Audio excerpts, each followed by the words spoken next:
début du mois, le Poimen a introduit, je reprends Poimen, c'est-à-dire le berger du troupeau de Dieu. Le Poimen a introduit sur les disciples-là et les jalons ont été posés pour cet enseignement qui avait débuté. Maman Chantal est passée, la semaine passée, elle nous a encore rafraîchi bien, j'ai beaucoup aimé. Vous allez comprendre que parce que c'est la même vision, parce que c'est le même fil d'idées, nous pouvons autant de fois nous répéter. Et d'ailleurs, la bonne façon de pérenniser la pensée de Dieu, c'est d'en parler davantage. Je vais faire plus l'enseignant ce soir pour dire, quand nous parlons d'un point, par exemple, et nous passons directement, nous perdons quelque chose dans le mécanisme de récupération. Parce que quand on prêche, ce n'est pas tout le monde qui est très prêt pour recevoir. Mais il y a des gens que nous pouvons récupérer dans la suite des temps en passant encore par ce même enseignement-là, en passant par ces mêmes lignes-là. Le Poimen a parlé, en introduisant, il a parlé du discipolat. C'est encore sur ça que Maman Chantal est revenue. C'est sur ça que je reviens. Mais en donnant un petit sujet que j'ai intitulé « Je ne suis pas fanatique, mais je suis disciple de Jésus ». Est-ce que quelqu'un peut encore dire Amen à ça? Est-ce que quelqu'un peut reprendre là où il est seulement, il commence à répondre? Essaye un peu. Réponds un peu par toi-même là. C'est comme si tu te parlais. Hein? Essaye un peu. Alléluia. Essaye. Ah. Il y en a qui sont extrêmement sérieux, qui ne veulent pas reprendre ça. Ok, que Dieu te donne l'intelligence. Donc, en principe, je parle ce soir du discipolat, mais dans l'angle de ces sujets que je viens d'annoncer. Je ne suis pas fanatique, mais je suis disciple de Jésus. Vous savez, nous allons prendre notre texte de base, c'est Matthieu chapitre 28, 16 à 20.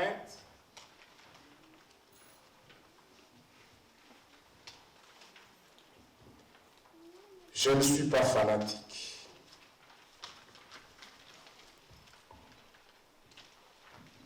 Je suis disciple de Jésus. Matthieu chapitre 20, 16 à 18, il est écrit comme ceci.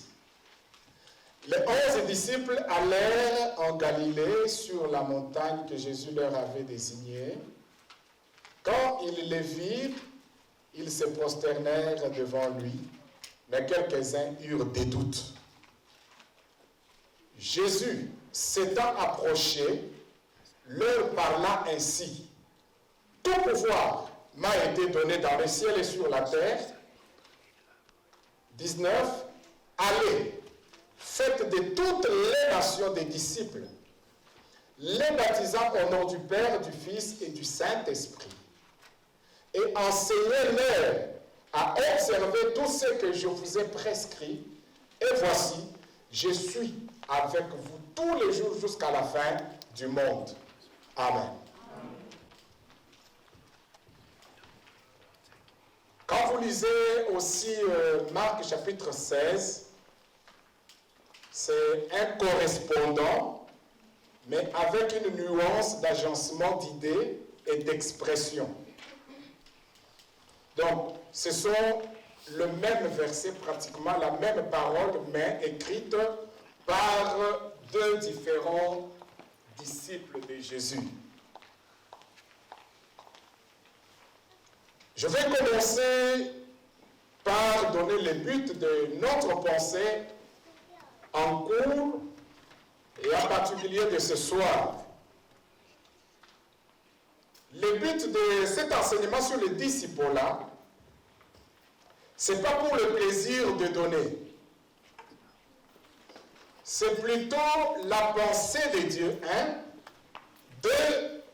C'est dans la vision principale que le Seigneur Jésus, maître suprême de l'Église, a donné à l'Église, aux disciples, et que nous devons respecter. Parler de disciple-là, c'est accomplir aussi l'ordre suprême que le Seigneur nous a laissé. Parce qu'il a dit aux disciples qui étaient avec lui dans la chair, c'est ça la différence entre eux et nous. Et ils ont vécu la contamination par la chair et par l'esprit, et nous vivons la contamination divine par l'esprit direct. Et il leur a dit, allez et faites de toutes les nations mes disciples. Et dans ma Bible, moi j'ai souligné là-bas mes disciples. Et je mets souvent entre parenthèses, quand je cherche à lire ça, je dis, faites de toutes mes nations mes disciples. Donc, disciples de Jésus, pas disciples d'Alidor, par exemple. Donc, c'est ma façon de comprendre, d'exprimer bien la pensée de Dieu. Il dit, faites de toutes les nations mes disciples. Donc, le Seigneur Jésus attend de ses disciples qui ont déjà reçu cette grâce de faire de toutes les nations, d'aller partout, de gagner les âmes, de les amener à Christ et de faire d'eux des disciples. Et là, j'en parlerai davantage en marchant. Je dis, il n'a pas dit faites de toutes les nations mes croyants. Il n'a pas dit faites de toutes les nations mes adeptes. Il n'a pas dit non plus faites de toutes les nations les membres de l'Église. Mais il a dit faites de toutes les nations mes disciples. Alléluia. Nous comprendrons quelque part qu'il y a une différence entre un adepte, un croyant, un membre de l'Église et un disciple. Un membre de l'Église, mais trop peu de disciples. Et comme conséquence, l'Église en souffre. Gloire au Seigneur. Dire que nous devons parler du disciple-là, c'est enseigner sur les disciples. On ne peut pas parler des disciples-là si on ne touche pas à la vie du disciple. Et quand nous lisons ce verset-là, nous découvrons une chose. C'est qu'en réalité, il n'a pas dit seulement aller faire de toutes les nations les disciples. Mais il a ajouté un élément très important, dehors de baptême et autres. Il dit, et enseignez-les à observer tout ce que je vous ai prescrit. Généralement, le mouvement actuel du disciple-là parle plus des disciples pour aller gagner les âmes. Mais oublie qu'il y a un aspect, il y a un aspect important, c'est enseigner-leur à observer. Amen. Amen. Si nous parlons seulement d'aller, c'est que nous parlons du résultat. Mais nous devons parler de la vie réelle du disciple. C'est pour cela qu'il dit, enseignez-leur à observer.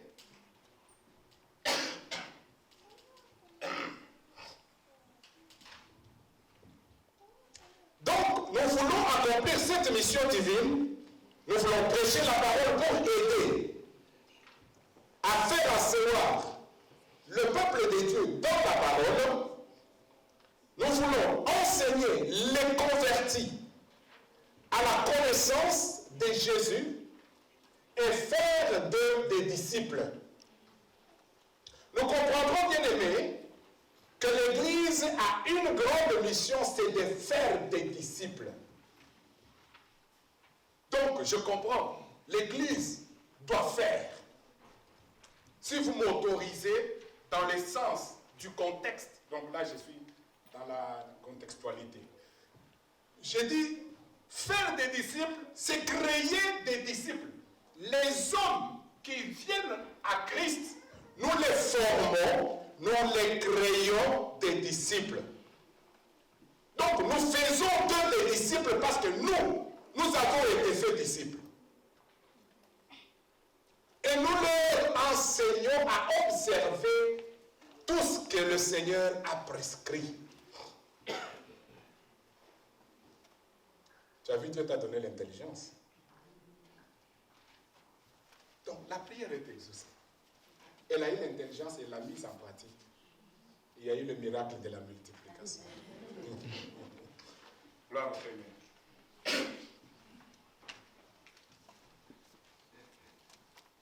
Beaucoup de gens qui se sont convertis sont restés à ce niveau-là, d'être croyants, d'être convertis, d'être membres de l'Église, et ils n'ont pas fait le pas le plus attendu de Dieu et du Seigneur, qui consiste à devenir disciples. Beaucoup de gens, même ce soir, ils sont restés au niveau des convertis, au niveau des croyants. Et il y en a qui sont des adeptes à ce niveau-là. Mais ils ne sont pas allés là où le Seigneur les attend. Mon frère, il y a là où Dieu t'attend. C'est les disciples-là. Le Seigneur a besoin des disciples. Et là, je vais troubler encore ta croyance pour dire, Jésus viendra pas prendre les croyants. Jésus viendra prendre ses disciples. C'est pour ça que je dis, je vais troubler encore ta croyance. Je suis dans la parole. Écoutez bien aimé dans le Seigneur. Ce que Dieu veut est que nous puissions devenir des disciples. Vous savez, en ces temps de la fin, l'Église souffre d'une maladie appelée l'ignorance. Quand nous parlons de l'Église, nous voyons les chrétiens. En ce temps de la fin, l'Église a oublié l'objectif principal, faire des nations les disciples, les baptisants et tout ça, mais les faire asseoir pour les enseigner. Beaucoup enseigné l'Église. Vous allez comprendre que les occultistes ont multiplié des stratégies. Ils ont multiplié d'écoles. Ils ont multiplié d'idéologies. Quel est leur but? C'est gagner le plus grand nombre à Satan. Et l'Église est en train de sombrer dans la distraction. Au lieu d'enseigner, vous allez trouver des églises qui passent le temps dans les cris. Les cris ne sauvent pas. Les cris ne feront jamais de toi enfant, fils ou fille de Dieu. C'est la parole de Dieu. C'est pour cela qu'il est écrit à tous ceux qui l'ont reçu, à tous ceux qui ont cru en elle, en cette parole faite chair. Elle leur a donné le pouvoir de devenir enfants de Dieu, lesquels sont nés, pas selon la volonté des hommes ou de la chair, mais selon la parole de Dieu, selon Dieu. C'est la parole qui peut changer la vie de quelqu'un dans l'église. Ne nous limitons pas aux cris. Ne nous limitons pas aux impressions. Et je dis ceci.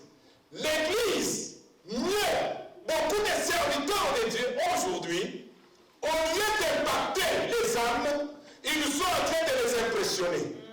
Non, Christ ne nous a pas donné la mission d'impressionner. Mais Christ nous a donné la mission d'impacter. Qui dit impacter, dit exercer une influence. Et cette influence est l'influence de Dieu, l'influence de la parole. Quand les Corinthiens ont fait le contraire de ce qu'il fallait par rapport à l'évangile que l'apôtre Paul leur avait annoncé, il dit ceci, cette influence ne vient pas de nous, elle vient du diable. Donc il s'était mis sous l'influence du diable. Quelqu'un peut se mettre sous l'influence de la chair et il raisonne selon la chair, il agit selon la chair, il explique la chose de Dieu et la chose normale selon la chair et il voit les choses autrement. C'est une influence de la chair. Impressionner, c'est créer des sensations. Nous ne sommes pas là pour créer des sensations. sensations en vous. Nous ne sommes pas là pour créer des sentiments, certains sentiments contraires à la parole de Dieu en vous. Nous ne sommes pas là pour vous attirer vers nous. Non. Quelqu'un peut dire Amen? Amen. Satan travaille beaucoup. En ce temps de la fin, il sait qu'il lui reste peu de temps. Il a envoyé aussi ses disciples.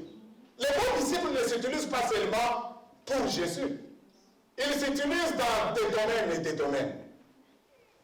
En science, il y a des disciples. Disciples de Pythagore, disciples de, je ne sais pas, Aristote, disciples de, je ne sais pas qui encore d'autres, des philosophes. Et ce sont des gens qui ont fait du travail après leur maître. Quand vous parlez du disciple, vous devez parler du maître. Il n'y a pas de disciple sans maître. Et il n'y a pas de maître sans disciple. Alléluia. Ah, Dieu est bon. Est-ce que Dieu est bon? Est-ce qu'on peut applaudir pour lui?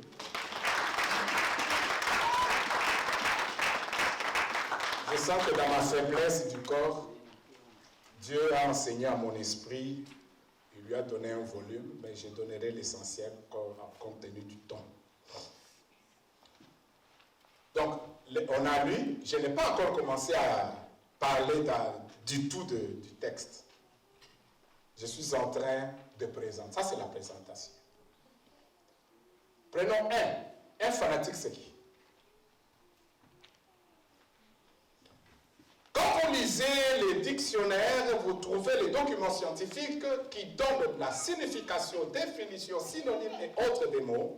On nous dit ceci: un fanatique, c'est quelqu'un qui croit, qui accepte,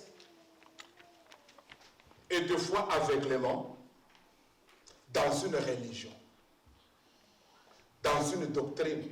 Le mot doctrine d'Idaché signifie simplement enseignement que l'on reçoit. Dans une doctrine ou dans une personne. Donc, un fanatique, c'est quelqu'un qui croit en une personne et qui commence à la suivre. Et qu'est-ce qui anime généralement cette personne de fanatique? On nous dit, il croit dans une religion, dans une doctrine, dans une personne, mais il ne peut pas être capable de faire textuellement ce que cette personne va lui demander. Il croit en cette personne. Ce qui l'anime à croire, c'est quoi? C'est l'admiration. Quand vous lisez, vous comprendrez encore que un fanatique, c'est quelqu'un qui a de l'admiration ou qui a un goût exagéré pour une personne ou une doctrine, une idéologie ou une religion. Pour ce que cette personne ou cette religion fait ou lui donne. Il croit parce qu'il croit à Jésus. Pourquoi il croit? Parce que Jésus l'a guéri. Et il croit aussi que quand il tombera encore malade, Jésus va le guérir. Écoutez, la guérison, un miracle, peut être un canal par lequel Dieu peut passer pour t'attirer.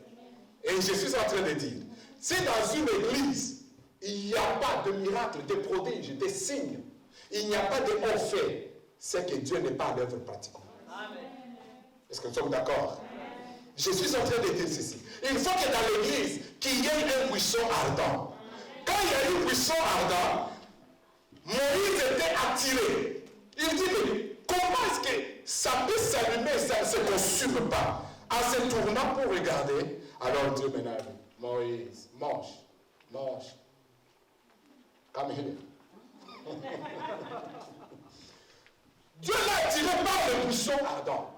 Le buisson ardent, c'est tout simplement la manifestation de la gloire, de la puissance de Dieu.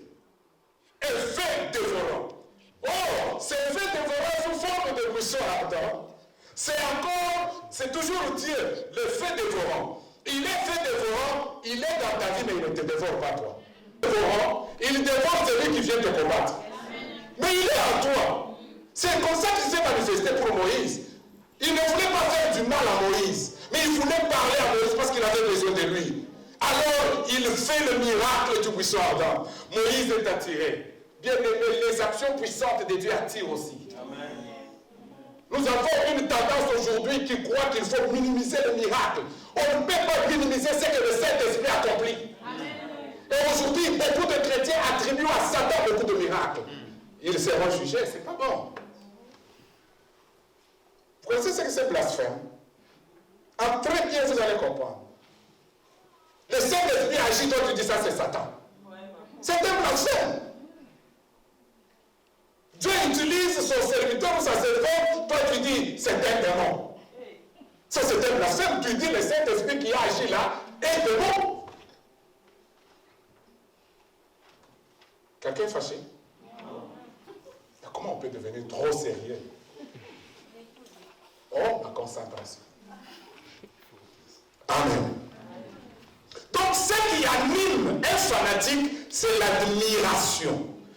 Le mot admiration signifie tout simplement un sentiment de joie, d'enthousiasme, de sympathie que quelqu'un peut avoir à l'endroit de l'autre et l'attirant vers l'autre. Les fanatiques, nous ne les avons pas laissés seulement en politique, dans les sports et autres. On les trouve encore même dans l'église. Est-ce que tu peux dire gloire au Seigneur? Comme ça, je parle encore pour donner gloire à Dieu.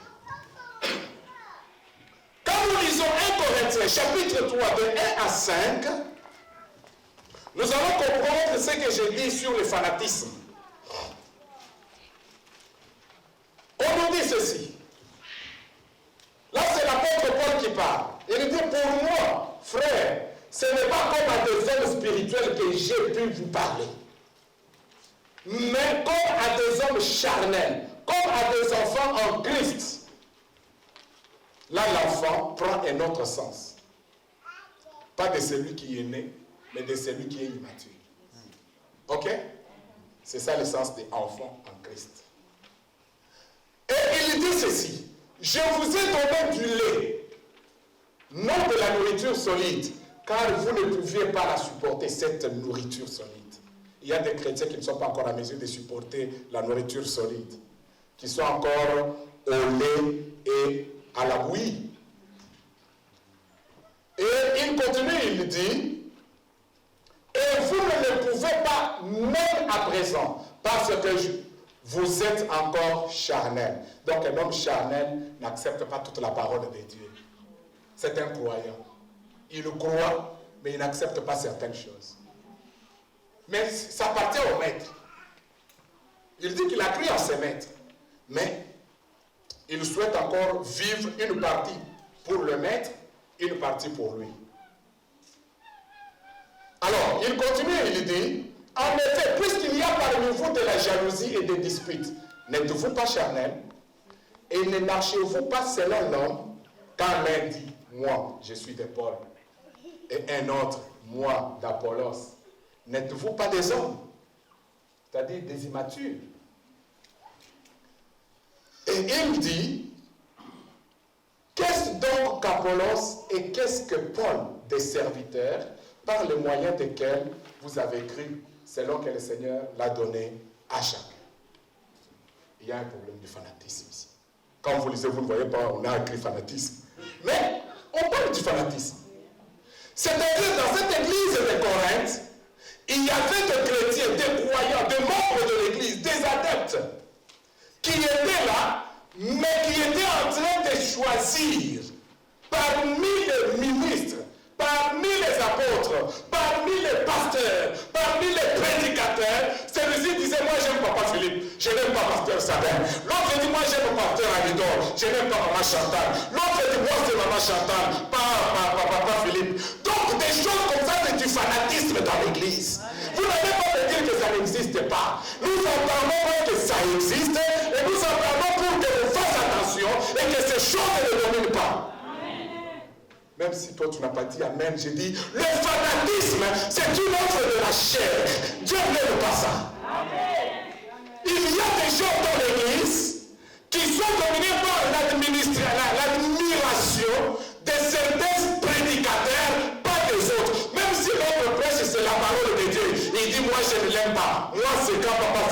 face. Ça c'est Papa Philippe. Donc pour lui, il suffit qu'il voit Papa Philippe, c'est fini. Et quand Papa Philippe n'est pas là, lui aussi n'est pas là.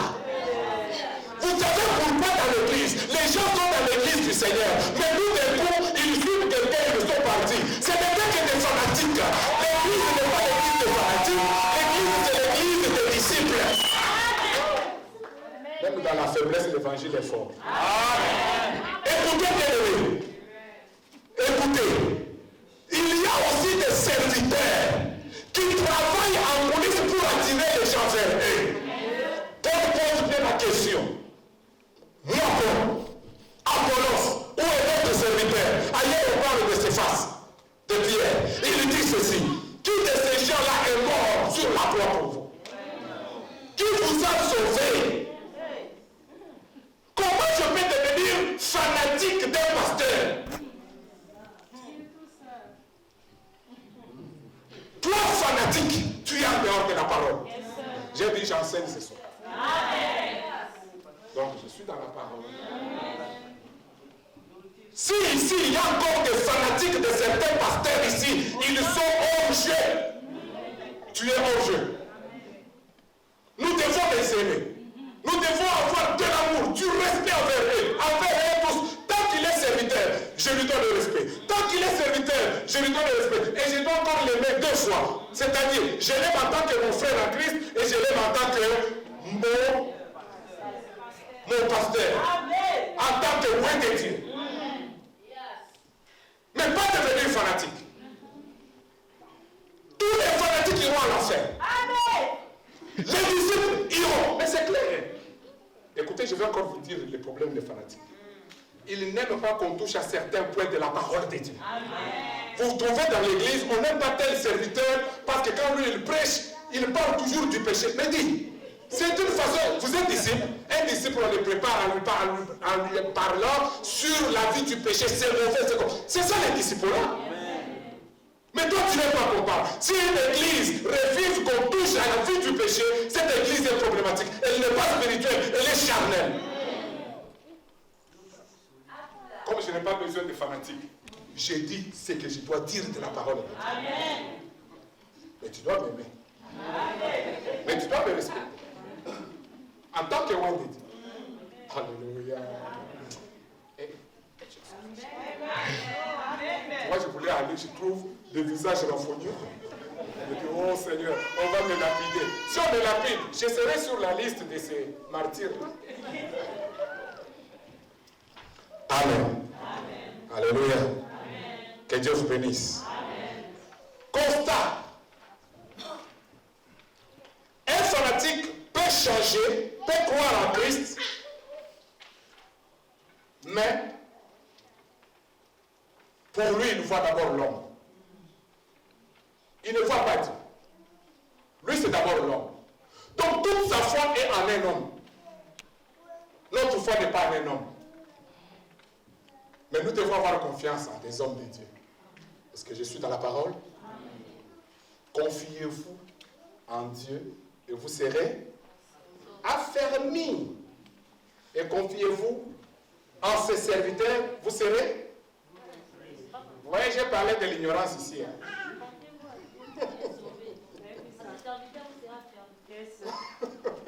Vous voyez que ça commence. C'est le problème qu'a l'Église. La précision de la parole. Écoutez bien aimé dans le Seigneur. Il peut croire, il peut accepter le Seigneur, mais certaines circonstances le séparent encore du Seigneur. Il est croyant. C'est pour ça que j'ai parlé du croyant au début. Il est croyant, mais il n'est pas disciple. Il y a même ces limites-là, il est fanatique. C'est l'enthousiasme qui l'a amené. Pourquoi tu vas à l'église? Mais on doit aller à l'église au lieu de rester comme ça à la maison. Pourquoi qu'est-ce que tu viens faire à l'église? Mais tu sais, nous sommes des Congolais. D'ailleurs, moi j'écris depuis le Congo. Je vais vous dire quelque chose. Moi aussi, je suis Congolais. Je viens aussi du Congo. Écoutez, beaucoup de chrétiens, comme nos ministères francophones, c'est composé plus des ressortissants du Congo ou de l'Afrique francophone. C'est ça, n'est-ce pas? Et quand vous touchez, vous dites, moi je n'ai pas cru ici, hein? Moi j'ai cru depuis chez nous. Amen. Oui, Nous avons reçu beaucoup de gens qui ont cru au Congo, mais qui n'étaient pas encore des disciples. Ce qui fait qu'ils sont aujourd'hui en Amérique. Il vous dit, je suis chrétien, je suis tout ça depuis le Congo, mais la vie du disciple n'est pas là. Il fait encore parler comme ceux qui viennent de se convertir. Il faut encore les stimuler comme les autres. Il n'est pas encore disciple, mais il a pris quand même au Congo. Il est croyant. Quelqu'un est d'accord avec moi? Amen. L'analyse est simple? Elle est simple, elle est claire. Donc, il s'attache encore à l'homme pour qui il a beaucoup d'admiration. Pour lui, vous savez qu'il y a des chrétiens dans l'église. Je peux dire, Dieu me pousse, il me dit, fais tel service. J'appelle les gens. Comme il n'a pas d'admiration envers moi, il ne monte pas la chair. Il ne vient pas. Mais que l'autre là, dont il est fanatique, dise seulement un mot. Il n'a pas besoin de terminer la phrase. Il est déjà debout. Faites attention avec les actions du Saint-Esprit. Je peux encore scandaliser votre foi. Si le Saint-Esprit a déjà boité que c'est cet homme, par son travail ou sa foi, ou je ne sais pas son action, par les contacts avec lui, qu'il va passer pour mettre fin à telle situation, tu peux venir vers moi. Je prierai, j'ai l'onction et tout. Mais l'indication, c'est la mort. Ce sont des choses que les chrétiens ne comprennent pas. L'impact du contact. Amen. Un fanatique n'a aucune mission à continuer sur son être dont il est fanatique. Il est fanatique, par exemple, d'ouvrir juste une parenthèse en passant. Tous ceux qui étaient fanatiques d'Étienne Tshisekedi, c'est fini pour eux. C'est fini. Donc, la fin de la vie de cet homme, c'est la fin aussi de leur croyance. C'est la fin de leur engagement et de leur admiration. Mais, si cet homme, pour qui j'ai eu aussi d'admiration, en tant que fanatique, à ce temps-là, pas maintenant, je ne suis pas son fanatique. J'ai dit ceci, je me rappelle, dans les années 1990-91, j'étais à l'université de Lubumbashi. On m'a arrêté en tant que fanatique de Tshisekedi. On m'a arrêté, je dis bien. On m'a ravi la carte d'étudiant. On m'a renfermé dans une chambre de la garde estudiantine. Et à ce temps-là, permettez-moi l'expression, les Lititi Mboka, comme on appelait là, étaient en train d'avancer. Les mouchards de Mobutu, ces mouchards étaient en train d'enlever les gens. On venait à peine de ramasser le corps d'un ami étudiant dans la brousse. Et je me suis entêté. Un cadre, un père est venu. Il a commencé à parler et il nous a obligés. Nous nous sommes levés. On a dit non. Parmi ceux qui s'étaient levés, l'enthousiasme m'a pris. Je me suis aussi levé. J'ai dit faux. Nous nous suivrons Tshisekedi. Parce que cet homme dit la vérité. On nous a pris. Personne n'est venu intercéder. Même Tshisekedi ne savait pas. Et après ça, j'ai compris. Mais je suis quel type de chrétien? J'étais déjà chrétien. Oui, j'étais chrétien. Je venais de me convertir. Je me suis converti en 1988. Les autres n'étaient pas encore nés. Écoutez, mais j'ai dit, mais quel type de chrétien je suis? Et on m'arrête pour un homme. Oh, J'ai demandé de l'aide auprès d'un aîné qui était à notre faculté. Et il est allé intervenir. Il a dit, c'est mon petit frère. On a dit, on va le corriger. Il a parlé. Dieu merci. Ce n'était pas un homme, c'était Dieu. L'un d'eux vient et dit, qu'on libère ces messieurs-là. Il peut partir. Non, plus. Tu allais disparaître. Hein? depuis ce jour-là, j'ai dit, tu sais, au revoir. Parce que j'étais fanatique. Un fanatique, sa vie de fanatisme peut prendre fin avec les circonstances. Les temps et les circonstances. Tu peux être mon fanatique. Mais, je peux t'injurier un jour. Et tu diras, toi et moi, waouh, waouh. Parce que tu étais fanatique. Moi, j'étais ton préféré. Mais une circonstance nous a séparés.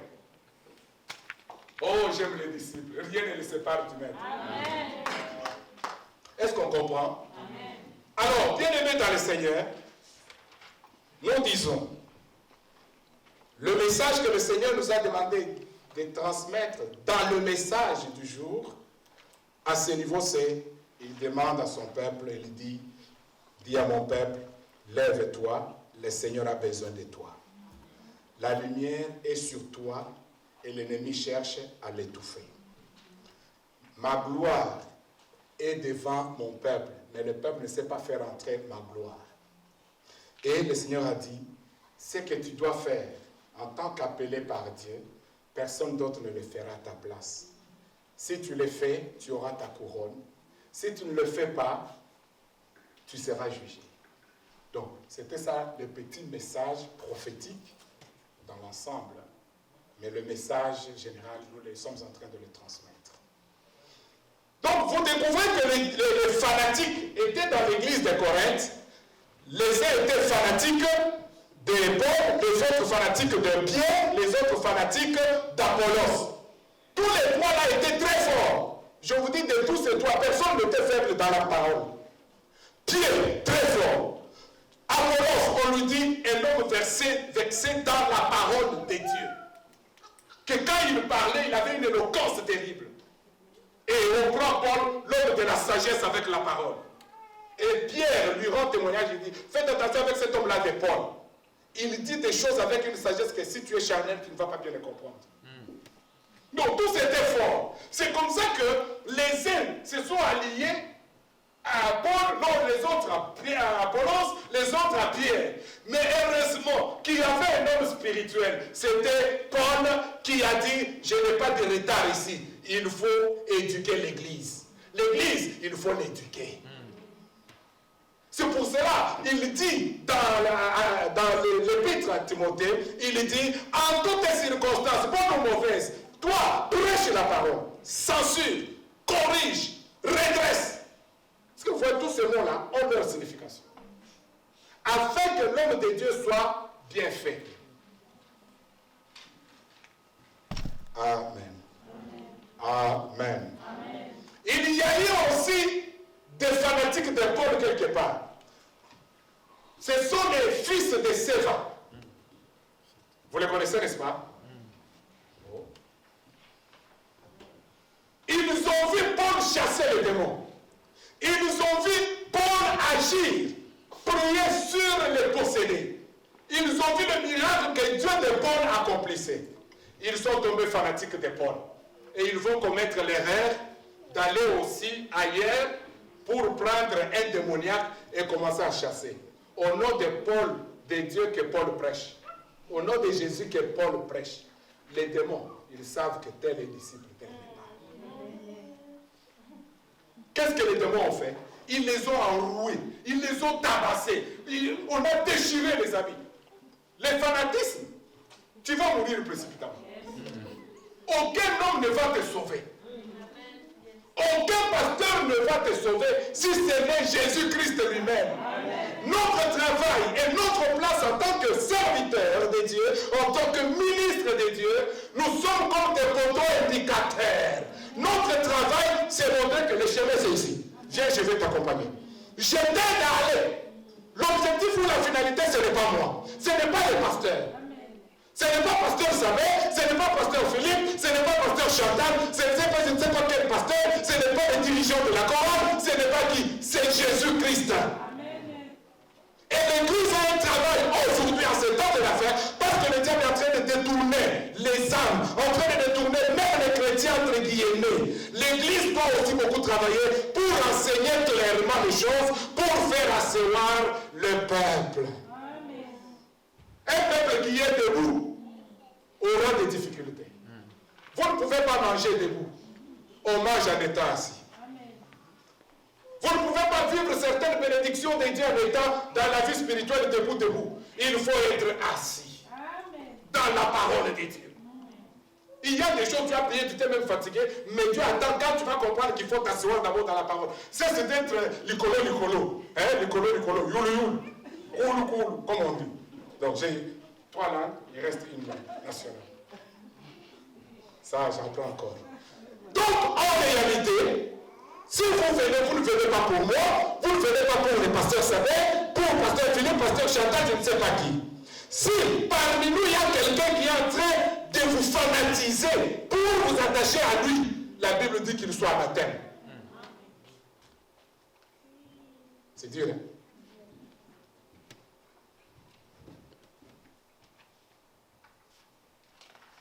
Ah, les minutes aussi passent à les minutes. Matthieu 28 nous a dit, allez, faites de toutes les nations mes disciples. Pas faites de toutes les nations des fanatiques. Pas même les fanatiques de Jésus. Jésus n'a pas besoin de fanatiques. Jésus a besoin de disciples. La mission qu'il donne ici, c'est faire des nations les disciples. Jésus a besoin des disciples. Quand il dit aller, le mot aller exprime l'envoi. C'est-à-dire il les envoie. Dans le mot aller, le verbe aller, il y a un envoi. C'est-à-dire il leur accorde un mandat d'aller faire quelque chose. Dans le verbe aller, il y a là-bas une mission qu'il confie aux disciples.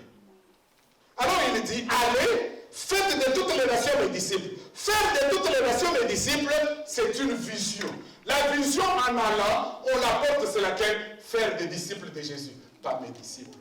Faire des disciples pour Jésus. Des hommes et des femmes disciples de Jésus-Christ. C'est ça la vision. Écoutez, il n'y a pas de mission sans vision. Il n'y a pas de vision sans mission. Quand vous allez en mission, vous devez connaître la vision. La vision qu'il donne ici, c'est quoi? Faire des disciples, les baptiser et aussi les enseigner à observer. Donc, les enseigner à observer. Faire des disciples, c'est la vision. Ce sont les éléments de la vision. Chaque vision a des éléments. Il y a des éléments fondamentaux de la vision. Aïe, aïe, aïe, aïe. Gloire au Seigneur. Gloire au Seigneur. Amen. Donc, il leur donne et la mission et la vision. Et puis, il les prépare. Il dit, il y a une provision pour vous. La provision, c'est laquelle? Je suis avec vous tous les temps, jusqu'à la fin. Qu'est-ce qu'il dit là-bas? C'est-à-dire, c'est que moi, là où je pouvais aller charnellement ou physiquement, vous irez là-bas. Mais vous irez physiquement, mais moi, je serai en vous spirituellement. Quand on envoie quelqu'un en mission, il a ce qu'on appelle le mandat de celui qui l'a envoyé en mission. C'est-à-dire, ce mandat-là, c'est un pouvoir qu'il lui a donné d'agir. Nous, en sciences politiques, nous avons dit, c'est avoir un mandat plénipotentiaire. Tu agis comme si c'était toi, comme c'était en toi, alors que c'est au nom de quelqu'un d'autre. Autrement dit, aller signifie tout simplement une délégation du pouvoir de Jésus aux disciples. C'est clair? Vous êtes fatigué déjà? Non. J'ai quelques minutes.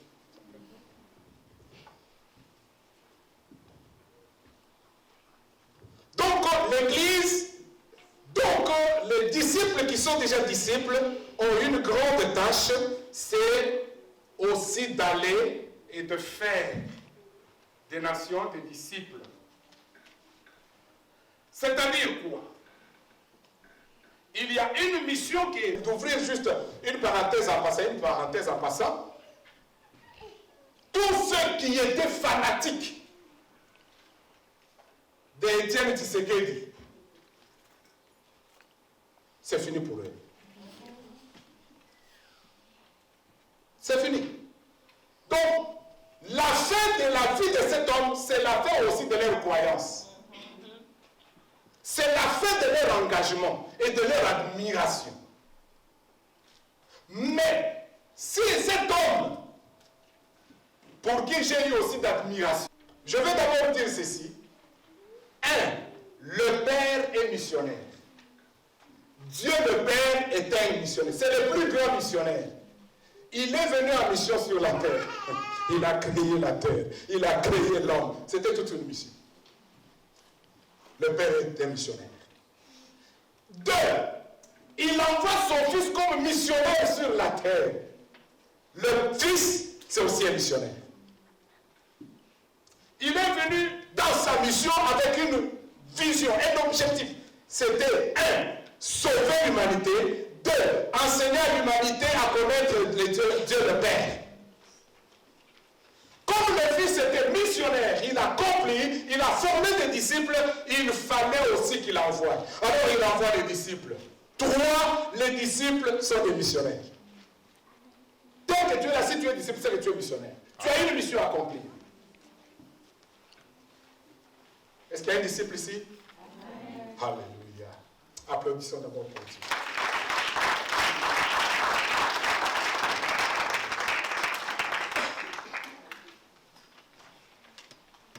Alors, je parle du discipolat. Donc, fanatisme, au revoir. Maintenant, salut, discipolat. C'est-à-dire quoi? Je présente maintenant les discipolats.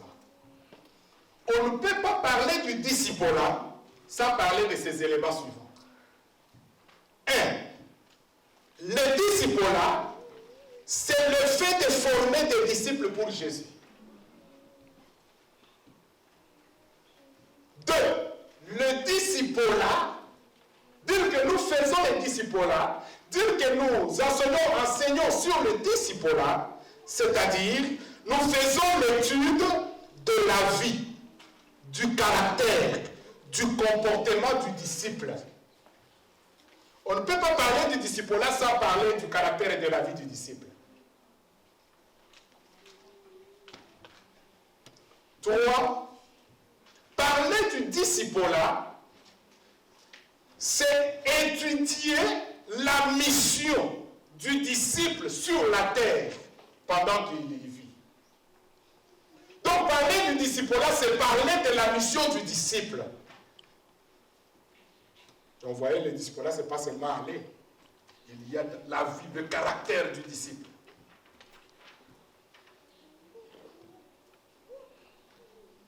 Enfin, parler du discipolat, ou le discipolat, nous voulons dire encore, c'est le fait, c'est l'étude visant à faire connaître aux hommes et femmes qui se sont convertis et qui sont décidés à devenir disciples.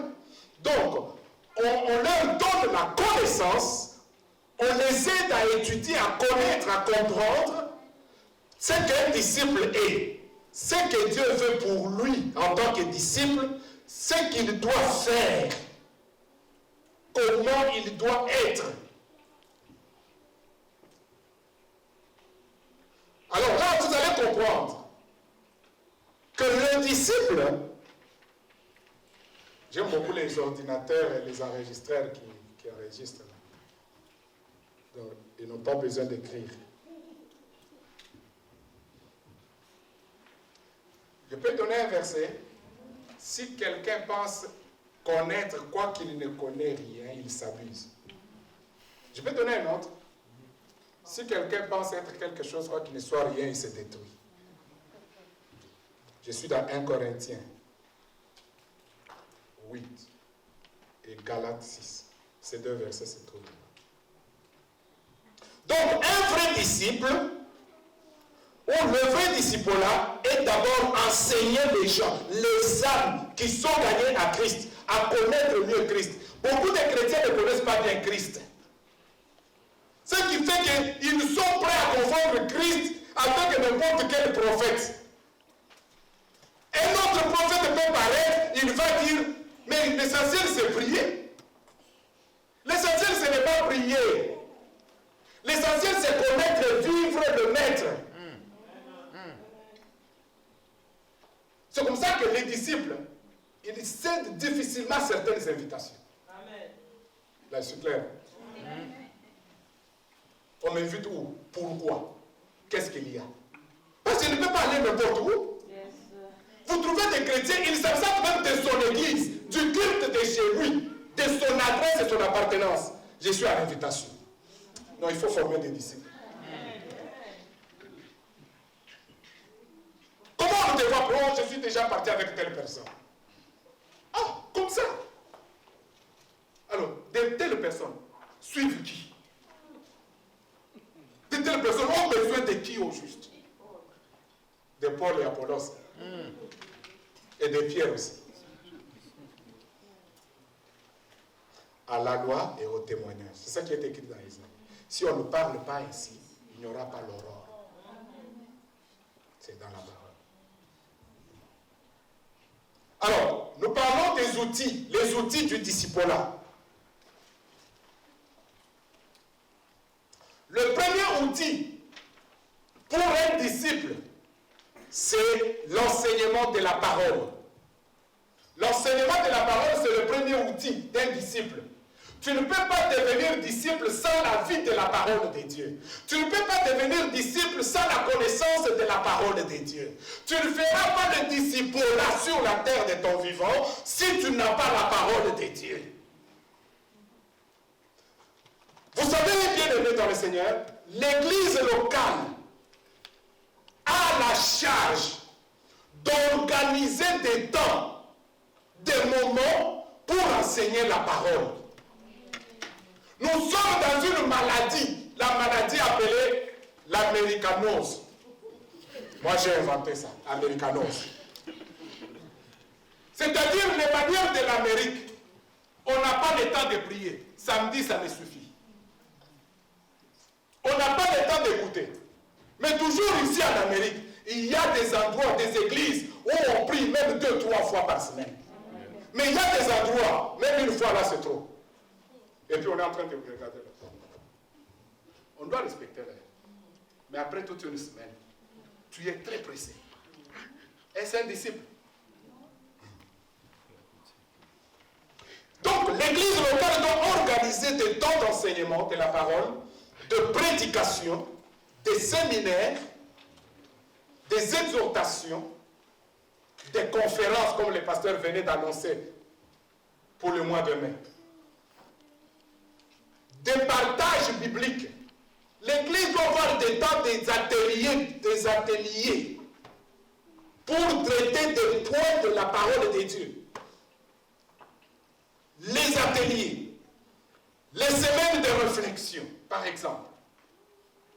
Tout ça, ça contribue à la formation, à la croissance du disciple. Les conventions, les études bibliques. Il y a beaucoup de choses. Tout ça, c'est dans la parole de Dieu, dans l'enseignement de la parole. Parce que former les disciples, ce n'est pas l'affaire d'un seul jour. Pour que les 12 apôtres deviennent apôtres, ils ont passé 3 ans au pied de Jésus. Écoutez, dans l'enseignement, pour être formé, même vous pouvez être appelé au ministère. Si vous n'avez pas le temps d'être formé, vous serez un ministre Kwashiorkore. Vous lirez un verset et vous parlerez d'autre chose. Et les chrétiens que vous voyez ici, ils peuvent même faire oh, alors que c'est une façon de se moquer. Il ne faut pas se fier à ces choses-là.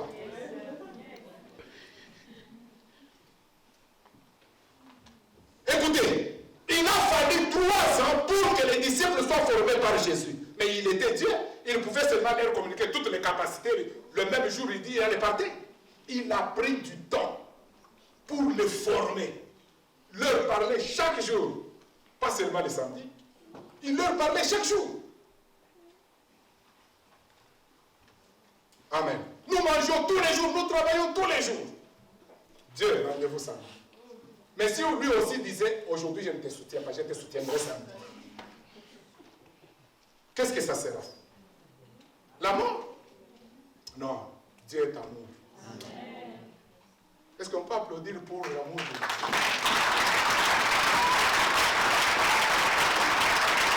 Que Dieu vous bénisse. Une église qui n'a pas cette vie de l'enseignement de la parole aura des difficultés difficulté pour former de vrais disciples.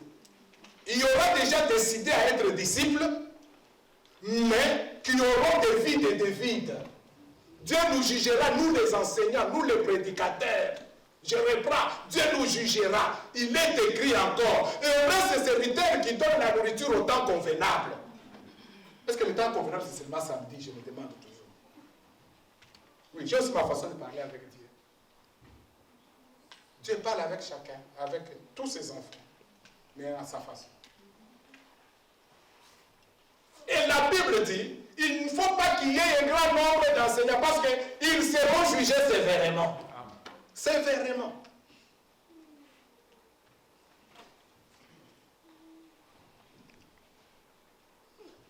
Un disciple, entre guillemets, sans formation de l'enseignement de la parole, il est Kwashiorkor. Il a des vides. Dieu n'aime pas ces choses. Dieu nous a donné tout le temps, toute notre vie. C'est pour être formé, pour être enseigné. Il se demande pourquoi il y a encore toujours des vides. Oui, nous serons enseignés jusqu'à la mort. Mais il y a des niveaux d'enseignement, de formation.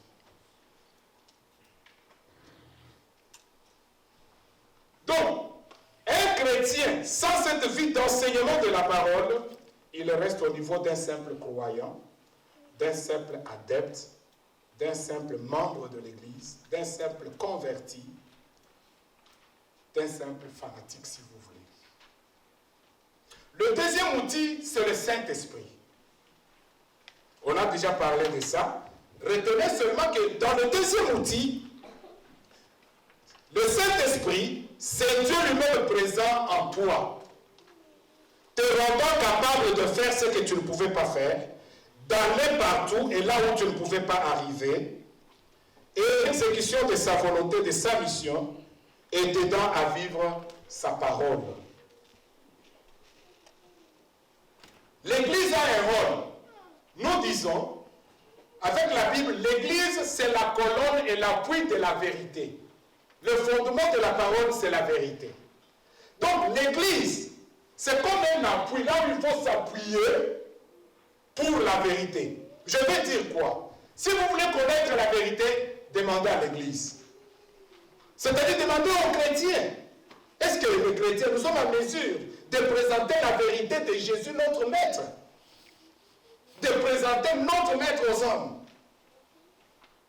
De le vivre tel qu'il est?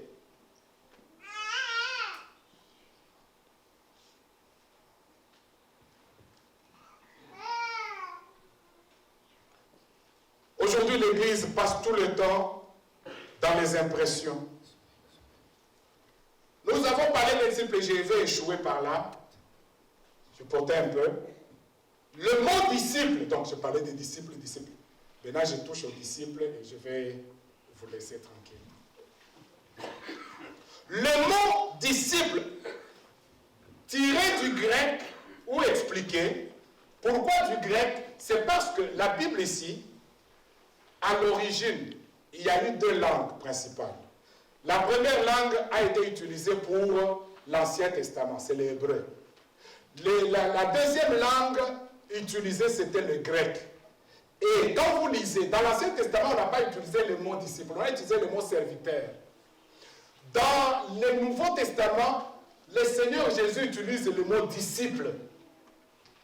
Et le disciple va plus loin que le serviteur. Parce qu'il y a des serviteurs, des gens qui servent Dieu mais qui ne sont pas des dieux. Est-ce que nous sommes d'accord? Même un corbeau peut être serviteur de Dieu. Dieu a utilisé les corbeaux, oiseaux impurs, pour nourrir Élie.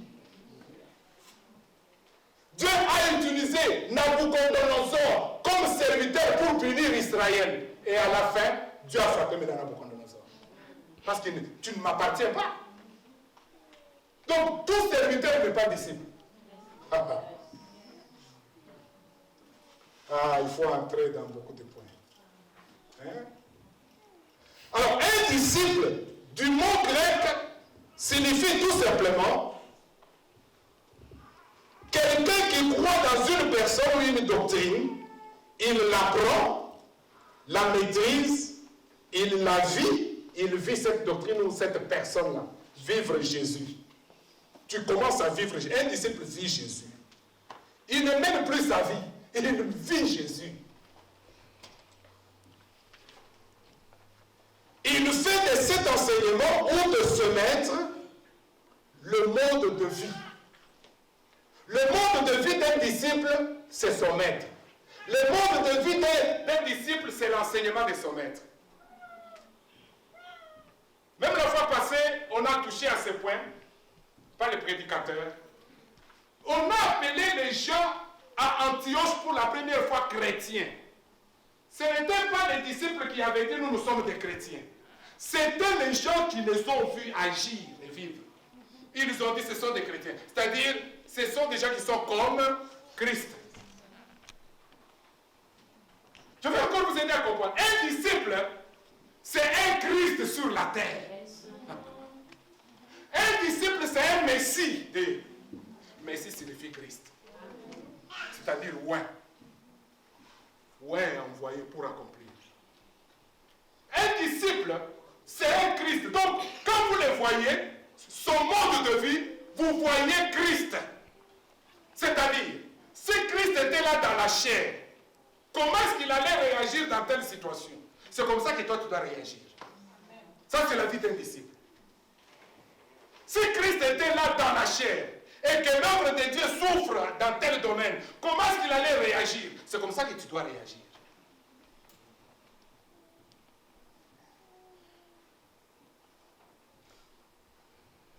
Un disciple,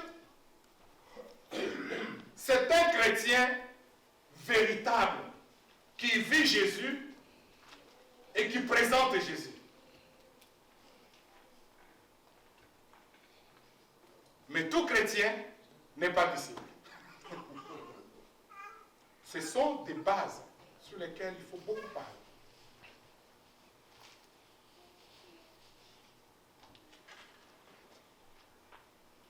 Un disciple, un croyant, c'est limite au niveau de croire, au niveau d'accepter, de croire en Jésus. Quand nous disons j'ai foi en Jésus, la plupart des gens ont quel type de foi? C'est la foi d'espérer que Jésus va les bénir.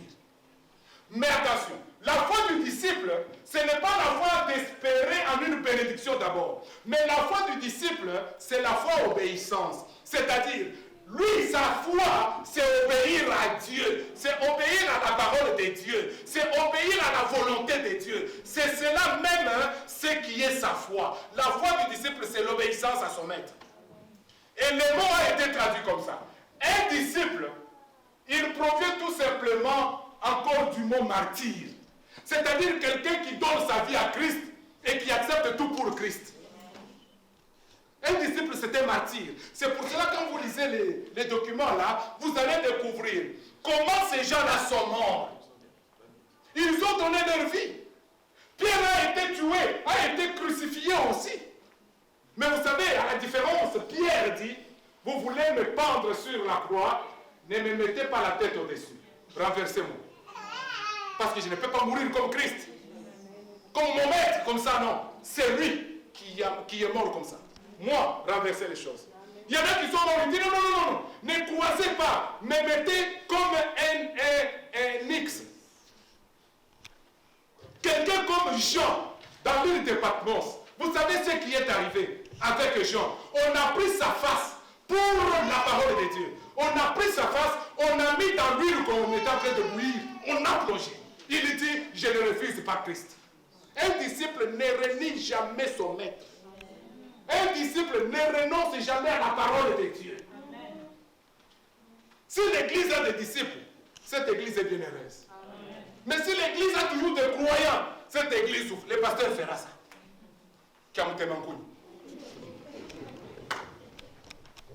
Alléluia. Amen. Amen. Amen. Donc, en principe, il y a une différence entre un croyant et un disciple. Le croyant accepte, il croit, mais il y a des choses qu'il ne sait pas faire et qu'il ne veut pas faire. Il voit plus son intérêt à lui. Mais le disciple ne voit plus son intérêt. Il voit d'abord l'intérêt du maître. Parce qu'il est comme l'esclave. C'est encore ça. Un disciple, c'est l'esclave de Jésus. Or, l'esclave, il n'a plus de volonté. L'esclave a, comme comme volonté la volonté de son maître. C'est tout ce qu'il peut faire.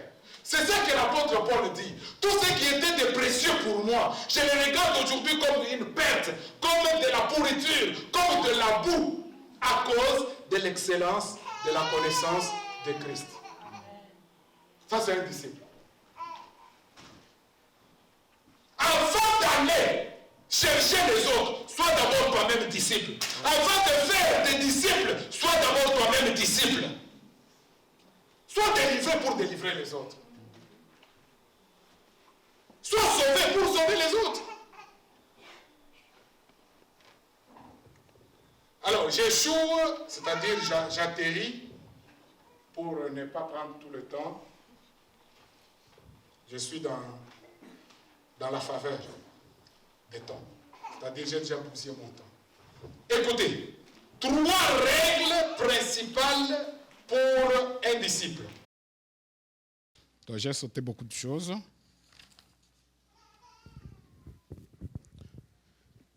Quand vous lisez l'évangile selon Jean au chapitre 12, 24 à 27,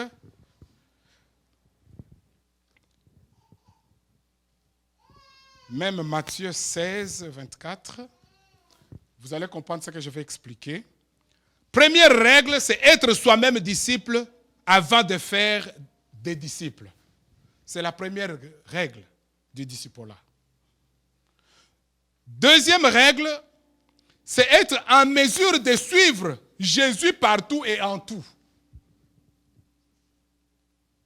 Et suivre Jésus en tout et partout signifie renoncer d'abord à soi-même.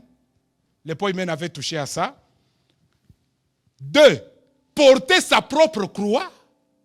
Tu ne peux pas être disciple et tu ne portes pas ta croix. Attention, ce n'est pas la croix de Jésus, mais ta propre croix. Ici, la croix, c'est l'ensemble des souffrances, de persécutions. La croix de Jésus, un homme, il revenait du champ, il s'appelait Simon de Cyrène, c'est-à-dire de la cité de Cyrène. Quand on l'a croisé, on a pris la croix de Jésus, on lui a fait porter. Il n'était pas à mesure. Il n'y a que Jésus lui-même qui était à mesure de supporter ça. C'est pour cela, à Gethsemane, il a prié, il a dit, s'il était possible, j'allais dire que cette coupe s'éloigne de moi. Mais toutefois, pas ma volonté, mais ta volonté. Ça, c'est un vrai disciple. La volonté du Seigneur, la volonté du Maître, la volonté de mon Dieu. Aujourd'hui, beaucoup de chrétiens ne tiennent plus compte de la volonté de Dieu. Ils souhaitent plus faire ce qu'ils veulent. Donc, vous sentez ce soir, ce n'est pas que Dieu te bénisse. C'est là, les disciples là. Mais on est en train de te bénir. Amen. Amen. Donc, tu dois être en mesure de porter ta croix. Est-ce que tu es en mesure de porter les souffrances à cause de Jésus? Un disciple ne renonce pas. Maintenant, est-ce que tu es en mesure? Tu es prêt? Est-ce que tu es prêt de sacrifier des choses que tu aimes dans la vie pour Jésus? Pour aller en visite? Même si notre assemblée n'aime pas tellement ça. Ici, c'est chacun pour soi. Ou quand on se visite, soit ce sont des écuries, ce sont des groupuscules, soit les gens de bonne foi disent je vais visiter telle personne parce qu'il sent qu'il doit faire ça en tant que fils ou fille de Dieu. Mais comme ça, on dit non, ça ce sont les choses de l'Afrique. Je ne sais pas si la parole vient de l'Afrique. Hein. Écoutez, tu dois être en mesure de payer le prix. En portant la croix, en renonçant à toi-même, beaucoup de gens ne renoncent pas à eux-mêmes. Ils gardent leur moi. Ils n'aiment pas qu'on touche à leur moi. Tu peux toucher à la parole, il est tranquille. Tu peux dire mal de la parole, il ne réagit pas. Mais ose toucher à sa personnalité. Ose seulement toucher à ce qu'il aime. Tu verras de quel bois il se chauffe. Non, tu verras de quel chauffe il se boit. C'est comme ça que les autres disent. Donc tu verras comment il va réagir. Jésus est un homme, un serviteur de Dieu. il me dit ouvertement, cher pasteur, pour Branham, je suis prêt qu'on me coupe la main. Moi, je lui dis, cher Branhamiste, pour Jésus-Christ, moi, en tant que chrétien disciple, je peux accepter qu'on me coupe. Je lui dis, non, non. Des discussions, comment je lui dis? Chut. Il parle, chut. Moi, c'est pour Jésus. Branham est dans la tombe. Jésus est sorti de la tombe. Amen. Est-ce que tu es prêt pour Jésus? Un disciple, sa grande caractéristique dans ses règles, il est attaché fermement à la parole de Dieu. Et j'atterris en disant, quand vous lisez Psaume chapitre 8, verset 3, on dit ceci. C'est par la bouche des enfants et de ceux qui sont dans la mamelle que Dieu a fondé sa gloire. C'est comme ça que c'est écrit. La gloire de Dieu, il la manifeste par les enfants, par ceux qui sont dans la mamelle. Les enfants ici signifient ceux qui ont besoin du lait. Et le lait ici pris comme parole de Dieu. À un autre niveau, le lait devient la nourriture des petits. Mais au niveau strict, le lait, c'est la parole de Dieu. Ok? C'est par la bouche des enfants. Pourquoi la bouche? Parce que par la parole de Dieu dans la bouche des enfants, Dieu s'est manifesté sa gloire. Or, les enfants ici, ce sont des disciples, des hommes et des femmes qui ont cru en Jésus et qui gardent la parole de Dieu dans leur bouche, qui ont la parole de Dieu dans leur cœur, dans leur esprit et dans leur vie. C'est pour cela, l'apôtre Jean appelle les chrétiens, et vous petits enfants, vous êtes des dieux. Et puis, on dit, par la bouche de ceux qui sont à la mamelle. Laissez-moi vous dire, une des grandes caractéristiques des disciples, c'est qu'ils restent à la mamelle. La mamelle, c'est la parole de Dieu. Aïe, aïe, aïe, aïe, aïe. Un ministère sans mamelle, c'est un ministère mort. Un chrétien qui n'est pas resté, qui ne reste pas accroché à la mamelle, c'est un chrétien coré. La Bible dit ceci dans Proverbe chapitre 30, verset 33, point A. Il est écrit comme ceci. La pression du lait crée la crème. C'est-à-dire quoi? Le lait, c'est la parole de Dieu. Quand on presse la parole, c'est-à-dire on sort de la parole, on sort la révélation, on sort les rêves. Alors ceux qui sont accrochés à la mamelle, quand une mère a un nourrisson, et l'enfant a besoin du lait. Parce que c'est encore un bébé. C'est la maman qui presse sa mamelle. Sauf la science qui a changé les choses pour dire que le lait d'animaux, certains animaux est plus nutritif. Mais pour Dieu, c'est le lait maternel de la femme. Alors écoutez, c'est elle qui presse et donne à l'enfant. C'est le rôle de l'Église.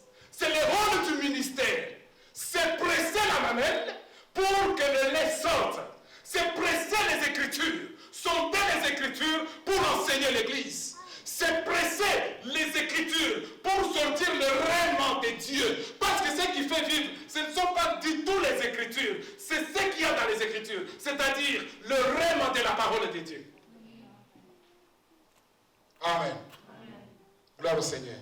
Alors, les gens, les hommes et les femmes qui sont disciples, leur caractéristique, c'est qu'ils sont accrochés à la mamelle. Oh, Dieu a une mamelle. Ils sont accrochés à la mamelle de Dieu. Et la mamelle de Dieu, c'est sa propre parole. Ils sont accrochés. Ils vivent ça. Et c'est par eux que Dieu va maintenant se manifester. Vous savez, quand les gens sont accrochés à la parole, ils comprendront ce qu'ils vont faire et ils comprendront qu'il faut obéir à Dieu. Il n'y aura pas de gymnastique parce que lui-même comprend, il est attaché à Dieu. Il est accroché. Amen. Quand vous regardez Genèse 25, la Bible nous parle de Rebecca et de ces deux jumeaux-là, c'est-à-dire Ésaü et Jacob. La Bible dit Ésaü était aimé de son père. L'autre fois, je vous ai dit, son père Isaac, là, c'était un homme charnel. Et aimait Jacob. Pourquoi ça? D'abord, ce n'est pas bien. C'est charnel cette histoire dans une maison. Papa aime tel enfant, maman aime tel. Vous divisez vos enfants. Changez. Maintenant, écoutez. Isaac aimait Esaü parce que Esaü était un chasseur. Il allait lui chercher le gibier et le lui donner. Et Jacob était aimé de sa mère Rebecca parce que Jacob passait tout le temps au pied de Rebecca pour lui poser des questions et pour écouter Rebecca. C'est comme ça que comme il était resté sous tente avec Rebecca, or Rebecca c'est le ministère. Alors comme Jacob est resté au pied du ministère, Jacob a découvert que son père avait besoin de bénir et pour bénir il avait besoin de telles choses. C'est comme ça que Rebecca lui dit, faites attention, ton père aime ça, aime ça, aime ça, je vais t'apprêter. Et Rebecca était complice de la bénédiction de Jacob. C'est très biblique ça. C'est le travail de l'église, c'est le travail des ministres. Nous devons être complices des bénédictions du peuple. Les aider à entrer dans leur bénédiction.